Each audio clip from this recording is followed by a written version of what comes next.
ఆత్మ విషయమై దీనులైన వారు ధన్యులు, పరలోక రాజ్యము వారిది.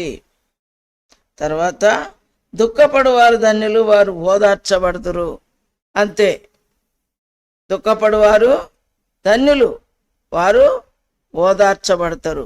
అది వారి యొక్క దుఃఖపడే వారి యొక్క భాగ్యం. అది వారికి చెందవలసిన ఓదార్పు, వారికి దేవుడు ఇవ్వవలసిన బహుమానం. అది దుఃఖపడితే వాళ్ళు ఓదార్చబడతారు.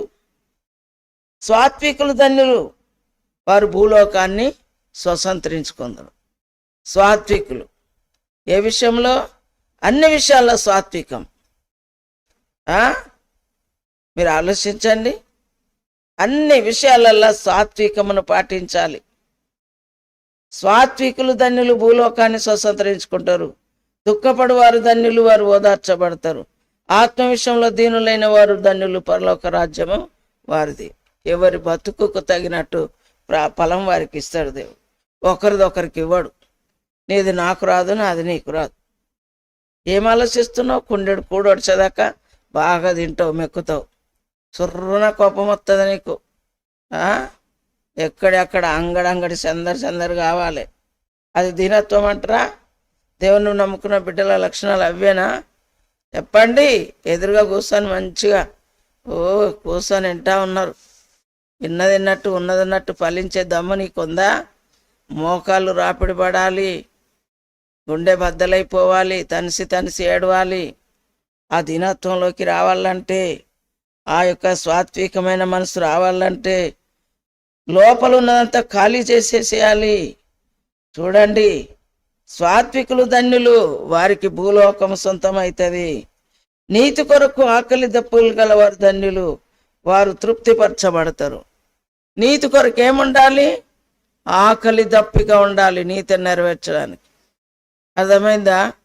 నిన్న అక్కడ లాల్గఢ్ మలక్పేటలో నేను చెప్పిన నీతి అంటే ఏంటి, నీతి కొరకు ఎంత ఇరుకు కలిగి ఉండాలి. ఆలోచించండి. మా ఇంట్లో 12 మందికి 10 మందికి మేము భోజనం పెట్టాలి రోజు. అది 97 సంగతి చెప్తున్నా నేను. ఇంట్లో 5 పైసలు లేవు. 5 పైసలు నడుస్తున్నాయి, అప్పుడు 20 పైసలు 10 పైసలు నడుస్తున్నాయి. అవే వాడుతున్నాం. ఆ టైంలో 5 పైసలు లేవు. ఇల్లంతా వెతికినా తూర్పాల పట్టినా 5 పైసలు లేవు. 5 పైసలు లేవు. 7 గంటలకు చర్చిలోకి వచ్చిన, మోకరించి ప్రార్థన చేస్తున్నా. ఓ పెద్ద మొద్దు నరికినట్టు దర్శనం వచ్చింది. నేను అనుకుంటున్నా మా ఆయన ఎప్పుడు మొద్దు కట్టెలు తెస్తాడు. సన్న ఉన్న కట్టెలన్నీ తొందరగా ఒడగొట్టి మొద్దు కట్టెలు లాస్ట్కు పెట్టేది. లాస్ట్ కంటే కర్రలు తేగలిగిన శక్తి డబ్బులుంటే కర్రలు తెచ్చుకొని ఆ మొద్దులు అట్లనే ఉండేటి. ఒకవేళ ఆయనతో కూడా లేదు అని అంటే ఆ మొద్దులనే వాళ్ళగా కొట్టి పెట్టేది. ఆ మొద్దును వాళ్ళ కొడుతున్నట్టు నాకు 7 గంటలకు దర్శనం వచ్చింది.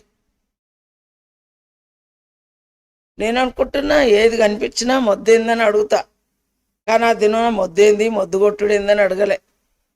అని నేను అనుకునేదాన్ని, ఈ మొద్దు మనిషి మొద్దు కట్టెలు తెచ్చిండు, ఈ మొద్దు మనిషి మొద్దు కట్టెలు తెస్తాడు ఎప్పుడని మనసులో చాలాసార్లు కొనుక్కున్న ప్రభువా, నన్ను క్షమించు ప్రభువా, మొద్దు కట్టెలు తెచ్చిండు అనుకున్న ప్రభువా అని చెప్పి ఇట్లా మాట్లాడి ఒప్పుకొని ప్రార్థన ముగించుకొని బయటికి వెళ్ళిపోయేటప్పటికి మా ఆయన బయటికి వెళ్తుండు పనికి.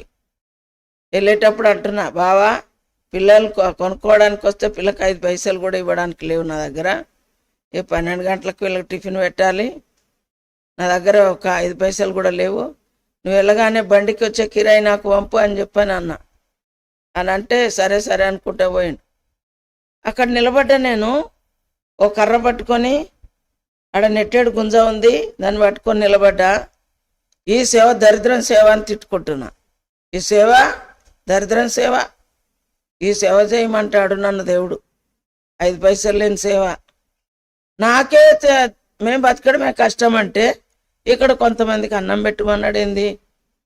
వీళ్ళందరికీ ప్రార్థనలోకి నడిపి పాపం నుంచి రక్షణలోకి నడిపి పాప క్షమాపణలోకి నడిపి అని బాధ్యత పెట్టిండు నాకు.